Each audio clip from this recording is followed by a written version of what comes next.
Nagulat si Senator Judge Joel sa kanyang mga narinig patungkol dito sa sagot ni Attorney Powa kung yung mga ebidensya ba ay dapat ba talagang ilabas o hindi. So ito yung kanyang paliwanag at kita nyo naman kung paano supalpalin kanina ni Senator Robin itong si Tofuluk. Nag-iiyak. Gusto naman daw pala wag maantala yung trial. Siya yung ngaw-ngaw na ngaw-ngaw, umabot na 5 minuto yung ngaw-ngaw ni Toflok. At itong si Buanbol University, yung ulo daw ay 4 na taon. Grabe ho talaga, no? Ibang klase. Sabi ko nga sa iyo, pag abogado, abogado yan. Pag piling abogado at nagmamarunong, wala hong laman yan. Lata yan. Alamin natin dito. Cases. Mr. Defense Counsel, yung Section 8-A of the Anti-Money Laundering Act, binanggit niyo po ito last time, which prohibits the disclosure of confidential information. How should this apply to records sought through a subpoena issued by the impeachment court? Because as I read, Your Honor, Section 8-A, it imposes confidentiality, but it does not expressly create an absolute privilege against the subpoena. There is a distinction between an authorized disclosure and production pursuant to a lawful order of a constitutional body. So again, my question, Your Honor, where exactly in Section 8A does it say that AMLC may refuse a lawful subpoena from this court, Your Honor? Thank you for that question, Your Honor. Unang-una, sagutin ko lang po yung pretense ng inyong tanong. No? Sabi nyo, this is a constitutional body. Tama. Hindi po ba? And as we all know, there is an old legal maxim that the spring cannot rise over the source. No? Ibig sabihin po nun, while the impeachment court is a constitutional creation, it cannot go up over and above the Constitution itself. And when we talk about the impeachment court under Article 11, we cannot read that in isolation. We have to also give due regard for all other provisions of the Constitution, specifically the Bill of Rights, kung saan due process ay isang bagay na nakatatak po doon at pinapakita doon ano bang ibig sabihin ng due process. Due process is kasama po sa kalakip ng due process ay ang bawat na nasasakdal ay meron ding pribilehiyo na maging maprotect o maproteksyonan ng mga batas. Tama. Bakit sinapasok pa nila yung subpoena na-request daw ng AMLAC? Nung AMLAC nung mga panahon na yon, hindi nga ho sila sumang-ayon dahil yung mga nagbigay ng mga ebidensya na yon ay pinasinungalingan ng dating AMLAC attorney na hindi daw galing sa kanila yung mga ebidensya na yon. Ganon. Here, the integrity of the court and the justices or judges is always relevant. Sa aking kaibigan, Ginoong Pangulo, na sa mga ganitong pagkakataon, hinihingi ko po na tulungan din po ninyo kami. Na maipaliwanag din po namin sa media na meron din po kaming mga pagkakataon na ipagtanggol din ang aming sarili at kami wag husgahang kagad.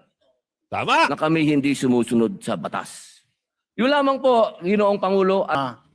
Maaari naman po ninyong gawin yan sa labas po ng oras ng impeachment court. Maaari pong sa press conference, nandiyan naman po ang Senate media. Anytime po, nandoon sila sa Senate briefing room, press briefing room. Maaari din po sa Facebook o sa YouTube. I do not have 4 years of law, but I have 29 years of lawmaking. Talaga? And I move Joke that yun? the manifestations of that we have heard be Saan nyo referred kinuha sa Buanbol University? Speeches. Paano mo Therefore, nasabi? the suppletory nature of the rules of court as well as the Senate rules refer to matters pertaining to evidence. Respondent accused. Thank you, Your Honor. Let's get it on. Ito na ho yung inaabangan natin. Sir, what is your pleasure? Maraming salamat po sa ating tagapamahalang hukom at sa ating pong Ginoong Pangulo. Nais ko lamang pong basahin ng napakaigsing manifestasyon po. The Yun? gentleman may proceed with his manifestation. Maraming salamat po. A'udhu billahi minash shaitanir rajim. Bismillahirrahmanirrahim. Alhamdulillah rabbil alamin. Aming mga kasama, ako po'y humihingi ng paumanhin sapagkat dito pong nakaraang linggo, lumabas po sa mga balita na may aligasyon na ako daw po ay hindi sumusunod sa batas. Ito po ay nakalulungkot para sa isang senador, sa isang senator judge, ang masabihan na hindi sumusunod sa batas.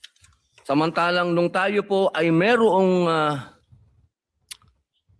mahal na saksi dito, pinaalala po natin sa kanya na harapin ang batas. Noong nakaraang linggo, ang atin pong kaibigan na ombudsman, ang sinabi po ng mahal na ombudsman na ako daw po ay hindi sumunod sa kanilang pasabi na mag-file ng aking counter affidavit. Nakakalungkot po ito sapagkat hindi po ito totoo. Inaamin ko po sa inyo, kung ICC lang, hindi po talaga ako susunod. Hindi ako magpapasakop sa ICC. Pero dahil ginagalang ko po ang ombudsman, dahil siya po ay aking kaibigan na itinuturing, dahil nagkaroon na po kami ng napakahabang kwentuhan sa aking opisina nung siya po ay kalihim ng hustisya, nag-file po kami. Ito po, hawak ko po ang original. Excuse me. Dahil sa akin po, importante ang original. Yun, natumbok. Ito po ang original, nakalagay po dito. Nag-file ako. Nakalulungkot po na pati ang media ay nakikisama sa ganitong klasing propaganda na ang isang senador ay hindi sumusunod sa batas. Isang senator judge. Oo.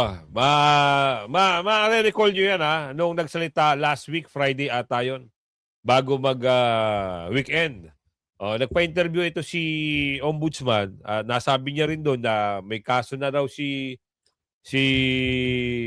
Martin at yung iba pa. So nasabi rin at nabanggit din doon itong kay Senador Robin Padilla na hindi raw ho nagsumite ng counter affidavit. Yun ho yung napanood natin. So pinapabulaanan ni Senator Robin, ito pala may original. Hindi po photocopy ha. Original, hawak-hawak nila. Naipasa at naisumite sa ombudsman. Ito po, maaari ko po kayong bigyan ng kopya, mga mahal kong kasama, para mapatunayan na hindi ko po kayo ilalagay sa kahihiyan. Yon. Ako po ay nag-submit ng aking counter affidavit. At ganun din po, humihiling din po ako sa aking mga kasama, lalong-lalo na po sa aking kaibigan, Ginoong Pangulo, na sa mga ganitong pagkakataon, hinihingi ko po na tulungan din po ninyo kami. Na maipaliwanag din po namin sa media na meron din po kaming mga pagkakataon na ipagtanggol din ang aming sarili at kami wag husgahang kagad Tama. na kami hindi sumusunod sa batas.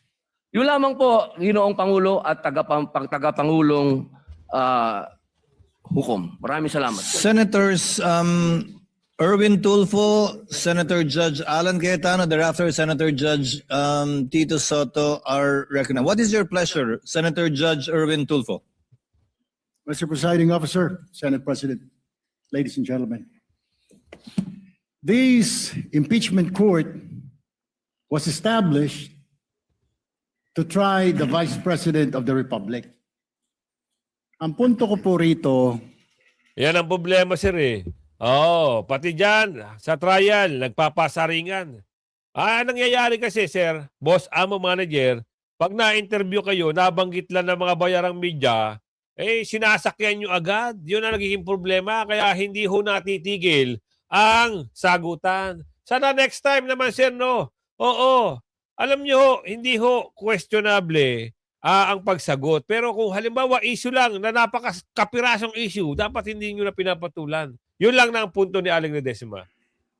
Kasi napapansin ko po ilang araw na nagagamit po natin ang impeachment court, ang oras po ng impeachment court sa pagpapaliwanag. Naintindihan ko po ang posisyon ng aking kaibigan, si Senador Robin Padilla.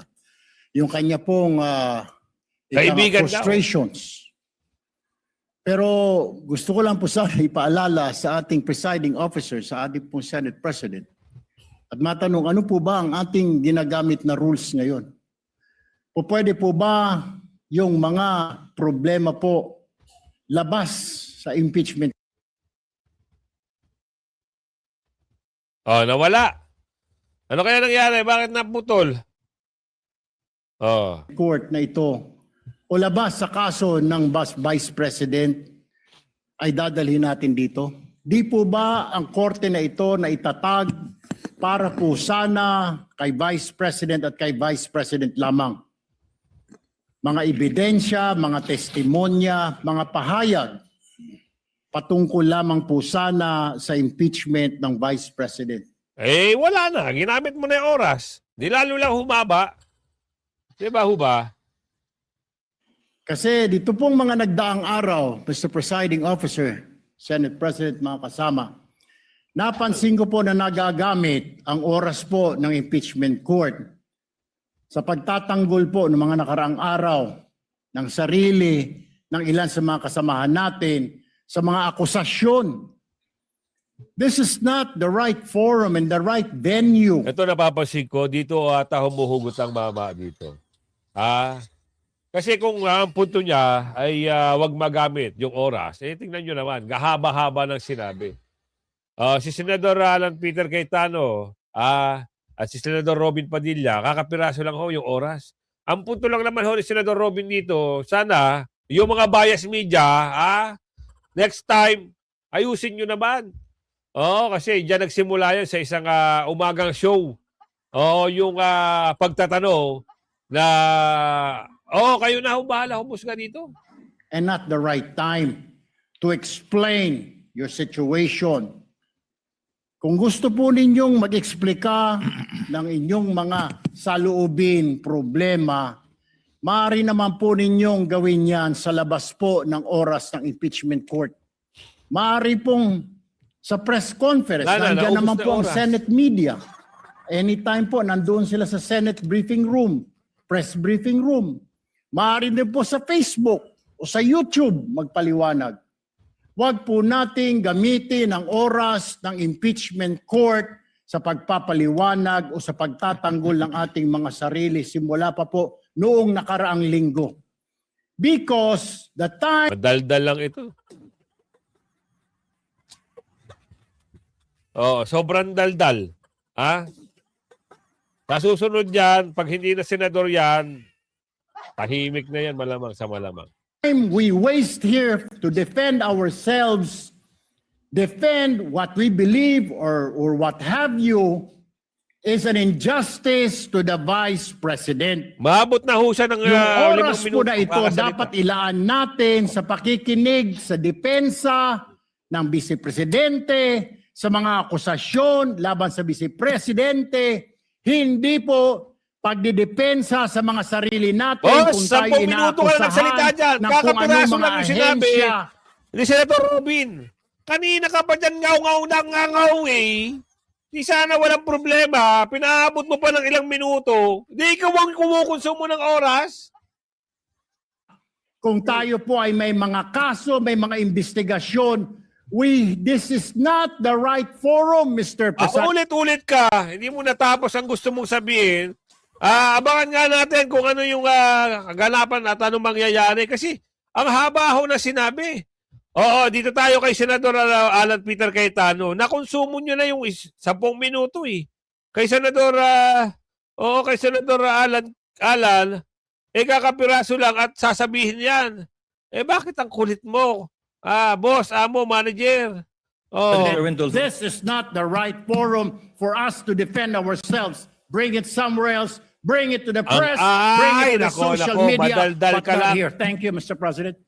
The remarks of the gentleman are noted. Earlier, Senator Judge Alan asked to be Ay, ito. Senator Ala naman, ha?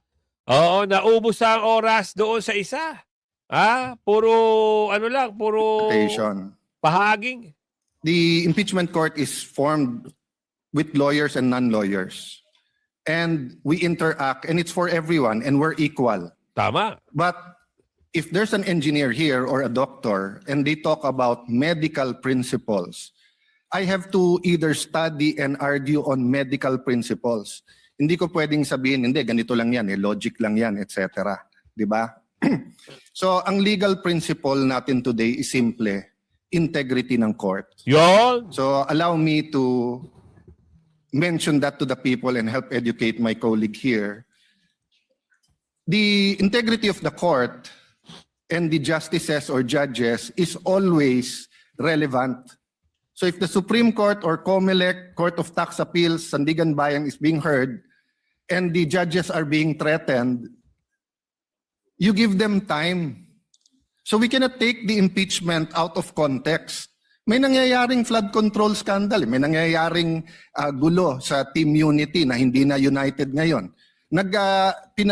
We consider Senator Marcoleta and Senator Jinggoy political prisoners, weaponized yung Blue Ribbon Committee at weaponized yung ano. So Mr. President, hindi tama na sabihin na I wasn't, after we brought up the problem with NBI, they doubled down, naggumawa pa ng task force.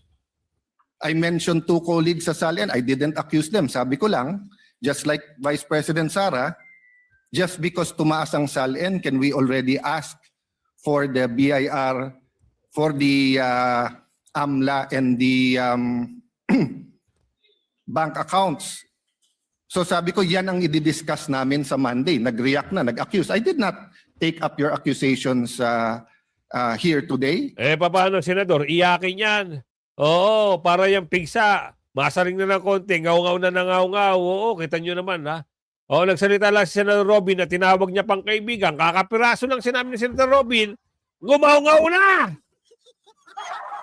Diba? Ngumaw-ngaw na ho. Dire-diretso yung pag-ngaw-ngaw. Si Secretary Vince Dizon, 3 beses na nag-verify sa Taguig. Sinabi na 3 beses na walang ghost. Ngayon, i-verify ulit. I wasn't going to bring that up, but then i-question ninyo si Senator Padilla. It was all over the news na hindi niya inintindi or he snubbed the ombudsman. I was going to stand up before Senator Erwin stood up just to say, may registered mail. So nung una pa lang, 5 minutes si Senator Tulfo. So I'll take the 5 minutes also if you don't mind. Okay, the tamo, 5 gentleman may minuto, proceed and naubos. kindly be mindful of the time. Yes, I will now. So I'm just saying, Senator Padilla just stood up to say, sumusunod siya sa batas. Tapos, kaya humaba to dahil nga hindi importante ata dito yung integrity ng judge. Lastly, kaya sinabi kong it's useless to argue a legal point. Ilang beses ko na narinig dito. It's our job to clear or prosecute the Vice President. Hindi po. It's our job to try and to decide. It's the Yan. prosecution's job to try to prosecute, and it's the defense job to convince us na wala. Our Yun ang job, hindi alam. Oo, ni Tolf. Bakit? Hindi naman ho abogado yan. Di ba? Mabanat lang ho yan dati na bigyan ng pagkakataon. Sa 2028, wala nang pagkakataon. Tapos na ang kwento para sa pang-senator na yan. Hindi na ho mananalo yan. is to try and to decide. And when you decide, you acquit or you convict. Why is that important? These are legal terms. Hindi pwedeng yung nanonood na law student ngayon sasabihin, trabaho pala ng judge to clear or to prosecute. Thank you, Mr. Presiding Officer, Mr. Senate President. Thank you, Senator Judge Alan Cayetano. His remarks are noted. Senator Judge Soto, thereafter, Senator Judge Padilla, thereafter, the presiding officer shall make a ruling. You may proceed, sir. You have 2 minutes. Yeah, thank you, Mr. President, the presiding officer. I do not have 4 years of law, but I have 29 years of lawmaking. Talaga? And I move Joke that yun? the manifestations of that we have heard be Saan nyo referred kinuha yan? Sa One Ball University. 29 years na nagjo-joke kayo. Yun ang nakikita ng taong bayan. Tsaka hindi 4 years ang law. For your information. Ayan ang sinasabi ko sa inyo eh. Di ba? Hindi 4 years. Kukuha ka muna ng either political science, 4 years, plus 4 years. Tandaan nyo yan. Anak ng tipaklong. Joke yan. To the Senate proper.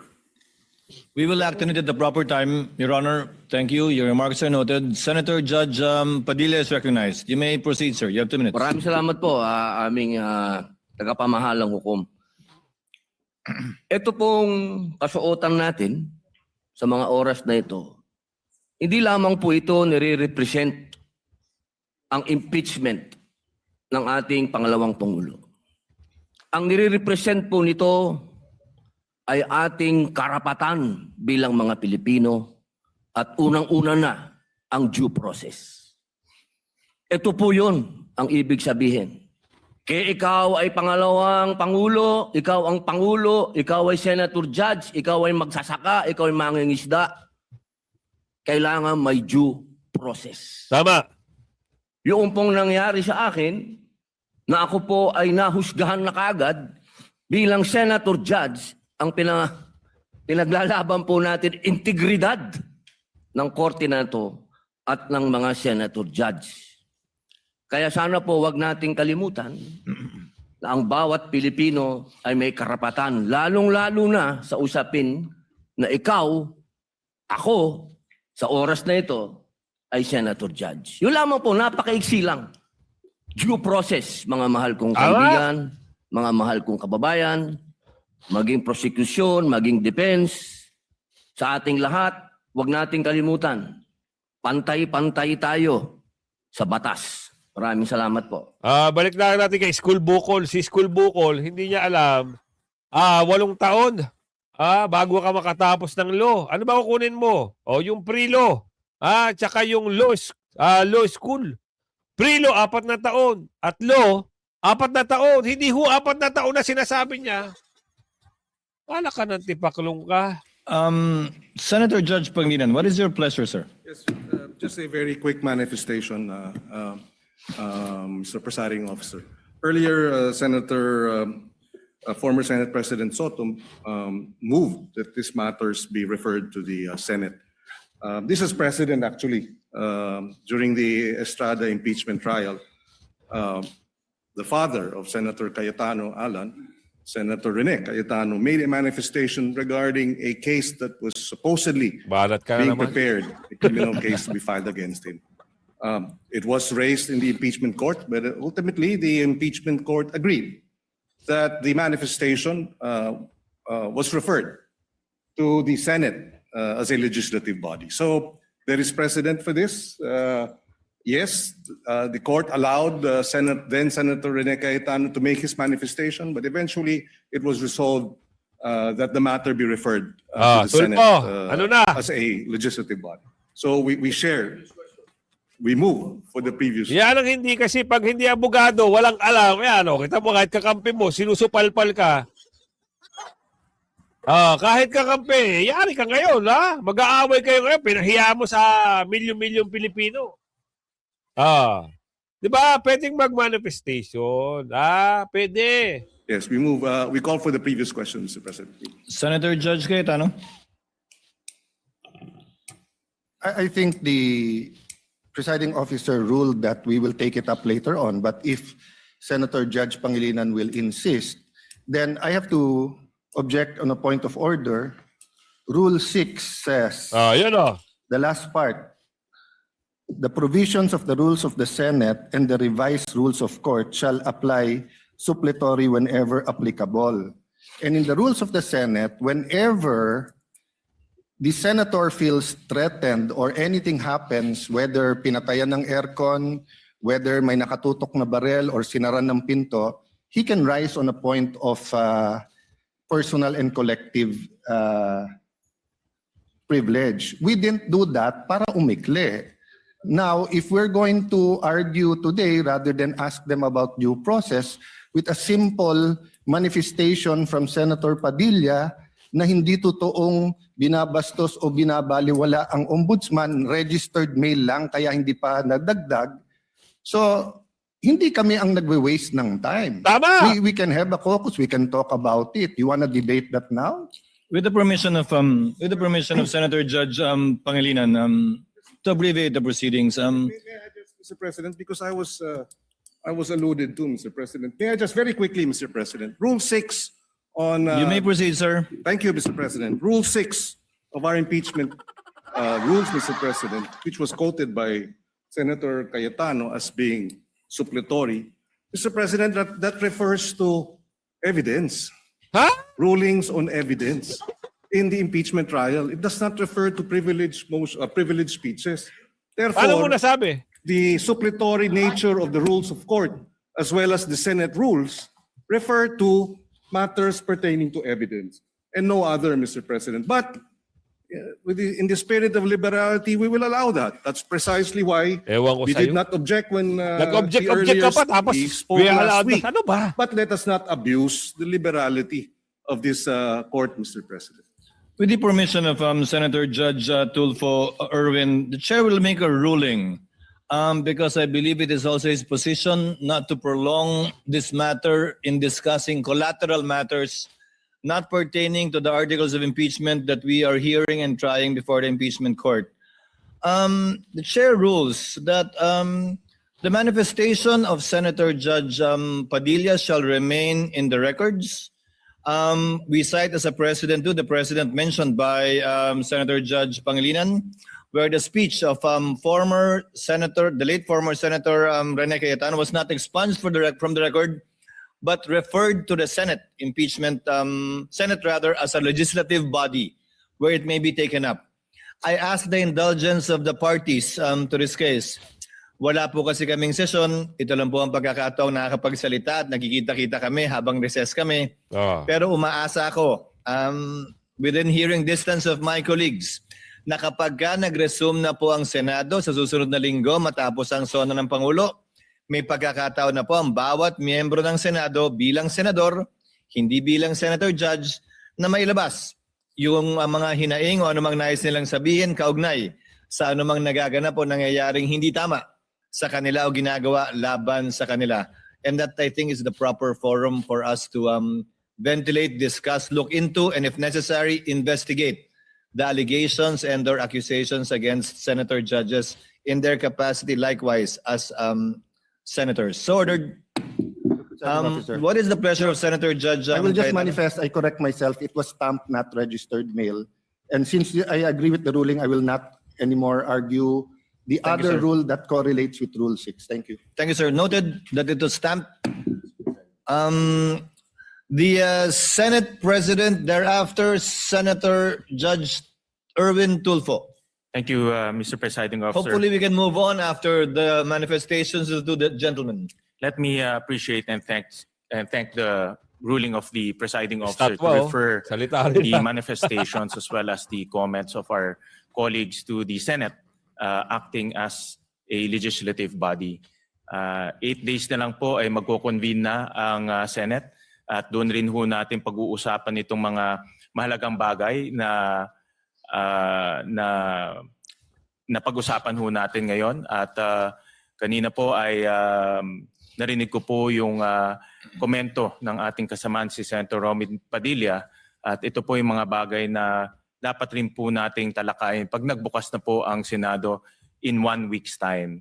So with the indulgence of our colleagues, importante ho yung oras ng trial sa mga darating na panahon. Nasabi ko nga nung mga ilang araw na mahaba pa yung ating dadaanan. Ito ay 7th day pa lang out of the 102 days na dadaanan ho natin. Kaya bawat oras, bawat segundo ay napakalaga. At nagpapasalamat po ako sa ating mga kasamahan dahil po sa kanilang masusing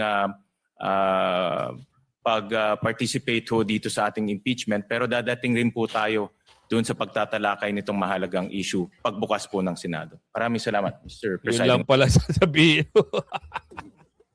Ay, yung staff toy, nagsalita. Officer. Senator Judge Erwin Tulfo, briefly, sir, so that we can proceed to the matter on hand. Very quickly, Mr. Presiding Officer, can we start now, sir? I was about to, sir. Thank you, sir. We wasted 26 minutes for nothing. Ay, dahil sa iyo yan, inubos mo ang oras. Ang ngaw-ngaw ka kasi ng ngaw-ngaw eh. Tapos yan lang pala. Thank you po. Proceeding now to the matter on hand. The presiding officer already made the ruling, referring it to the Senate as a legislative body, Senator Judge Soto. Without expunging it from the records, let it remain there. We will now proceed on the matter at hand.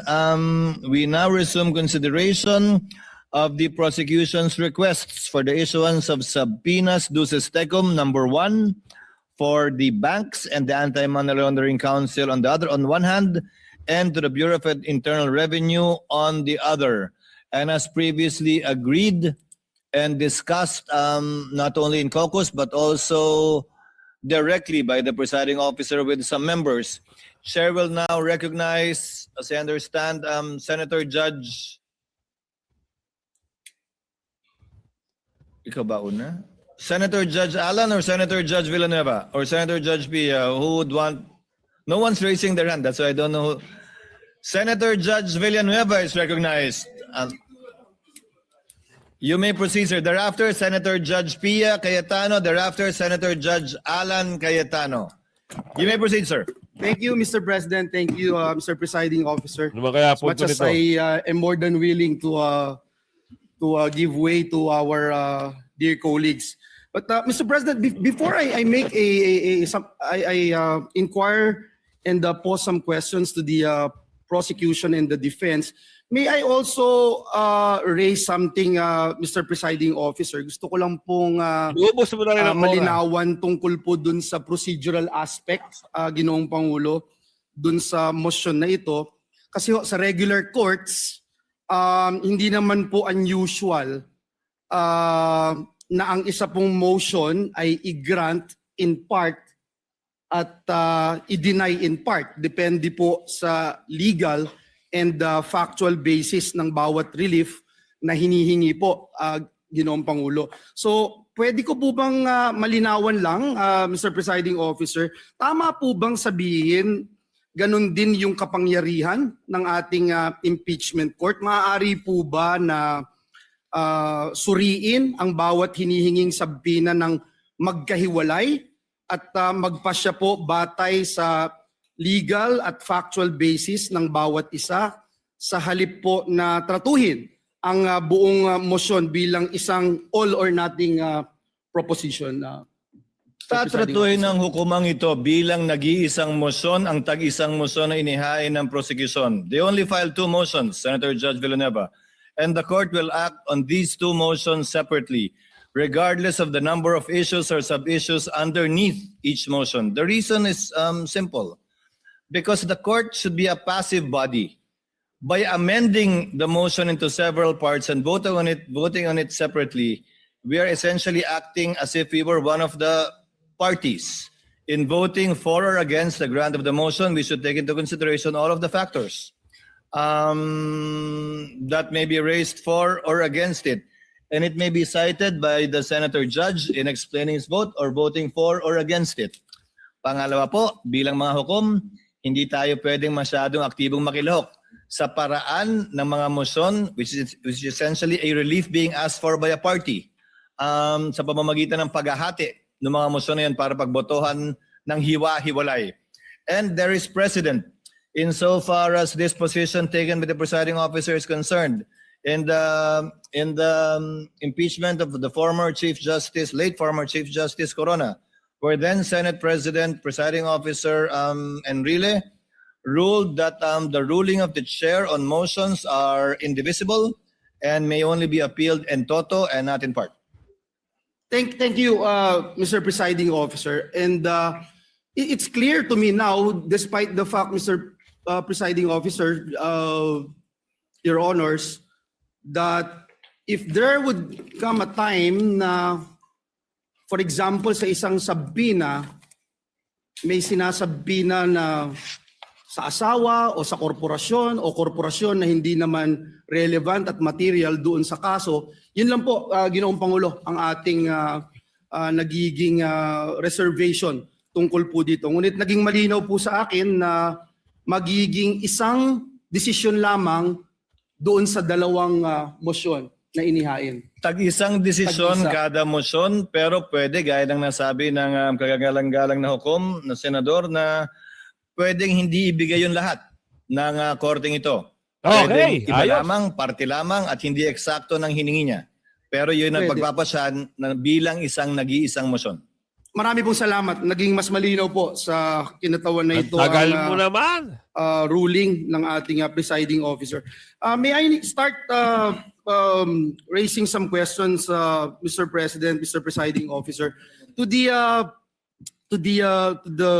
two parties, Mr. Presiding Officer, just for the guidance of the court, and I think it's important that we distinguish between two separate procedural questions. Una, kung dapat po bang i-produce ang hinihinging records, at pangalawa, kung ang mga records na iyon ay magiging admissible, at kung anong evidentiary weight ang dapat ibigay sa kanila. So let me start by asking our lead prosecutor, Congressman, to our dear Congressman, would it be correct, sir, to say that the issuance of a subpoena merely compels the production of records and does not by itself amount to a ruling that those records are admissible,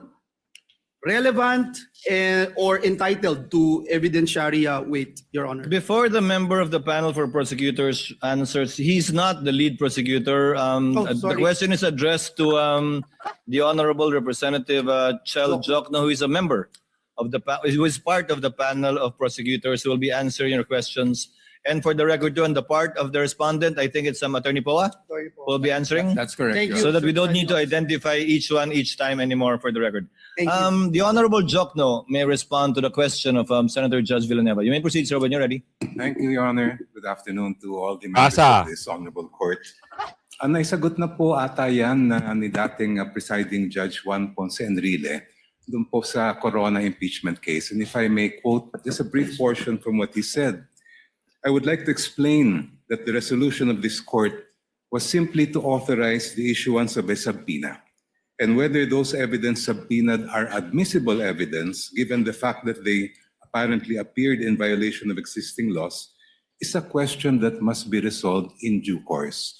So ang ibig po sabihin, ang hiling lang po ng prosecution ay may labas ang ebidensya, pero wala pa po tayo dun sa punto kung tatanggapin ba nitong hukuman ang evidence na yun, kung siya po ay admissible o hindi.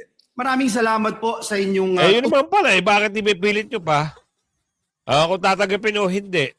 Ang hinihiling nyo, ilabas ang ebidensya. Oo. Para saan? Siraan si Bibi Sara? Yun ba yun? Kasi kung yun ay ibawal, ayon sa BIR, at bukod tangi lang ang panggulo, ang pwede makilam doon, bakit ba kinukulit at kinukulit nyo pa rin?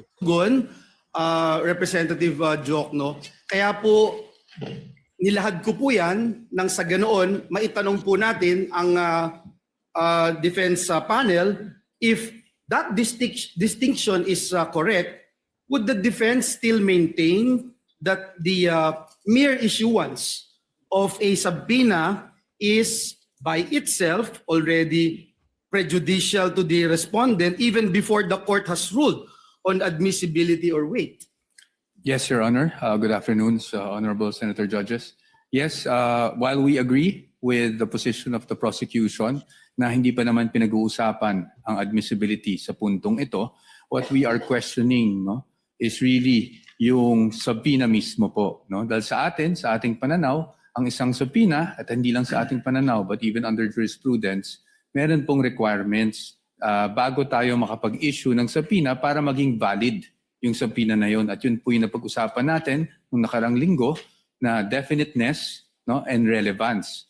Ngayon, yung twin requirements na yun para po sa pananaw ng depensa ay lacking in this case. And that is why we maintain our position as regards opposing itong request ng prosecution sa pag-issue ng subpoena. Yun. Well, at least malinaw po, ang pag-issue ng subpoena, not necessarily opening of records, una. Pangalawa, to be presented in court.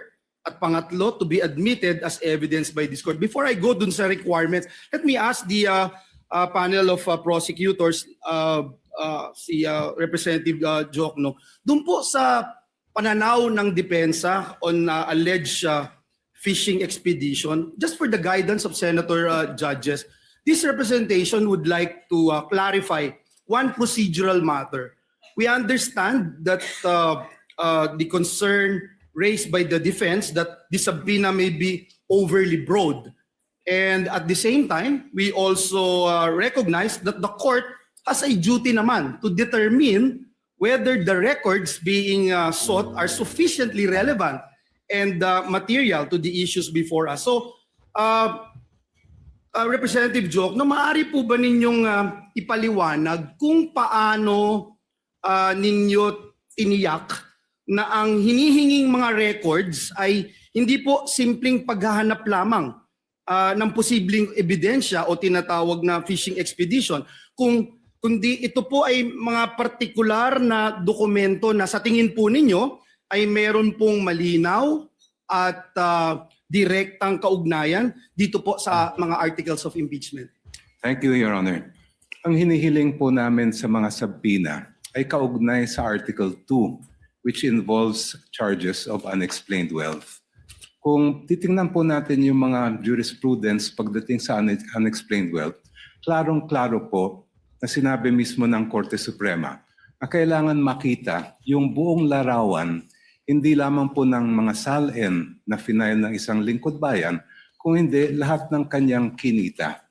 Both Ano yung tinutumbok nyo eh. Pinasok nyo ang eksena na Vice President pa lang siya, sinama nyo doon sa ebidensyang hinihingi nyo. Kaya hindi ho, at wala hong katibay-tibay na ipasupina nyo yung SALN ni BP Sara. Kung ano man ang gusto yung hanapin, dahil yung hindi pa siya Vice President, pinakilaman nyo na. we would call lawful and if there is, illegitimate income. Ang SALN po kasi ay parang snapshot lang po yan, year-end, kung ano yung mga assets, liabilities, and net worth ng isang government official. Ang ITR din po ay parang short video lang po yan ng mga transaksyon ng isang taxpayer sa kabuuan ng taon na yon.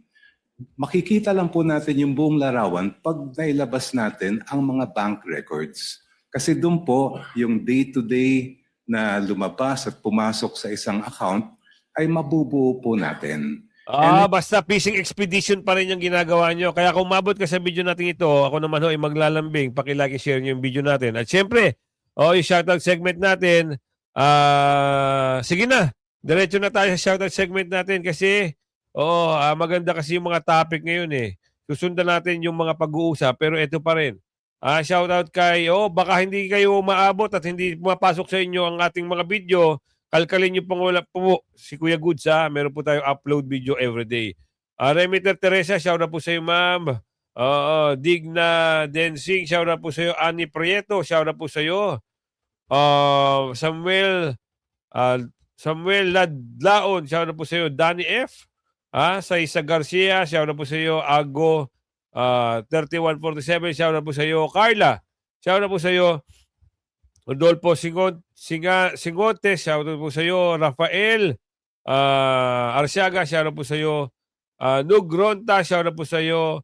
Okwepe, shoutout po sa iyo. Rafael Sarga, shoutout po sa iyo. Hanggang sa muli kung ikaw ho ay bago pa lang andiyan po yung subscribe button at mag-subscribe ka na. Like and share, bye-bye!